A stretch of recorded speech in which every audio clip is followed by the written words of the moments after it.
Puro na lang kayo hearing, hearing, hearing, wala naman nakukulong. Wala naman na wala naman napapanagot. Nagsasaya lang tayo ng oras.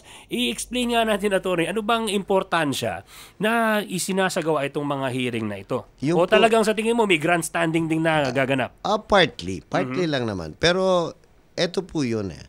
Ang Senado po at Kongreso, wala po silang karapatang mag-file ng kaso. Kaya lang po hindi sila ang magpapakulong talaga. Opo, nagko-conduct po sila ng hearing for legislative aid, in aid of legislation, para makagawa po sila ng batas na mas makakaganda po sa pagpapatakbo po ng lipunan natin. So, yun po ang purpose ng mga investigative investigation. Kaya lang po, hindi po natin mabawalan yung iba na they take the opportunity para po mapansin sila. Yung mga iba naman po sa pagbibiro, politika. Lalo po silang nadidiin. Like yung napakaganda pong safe ka na.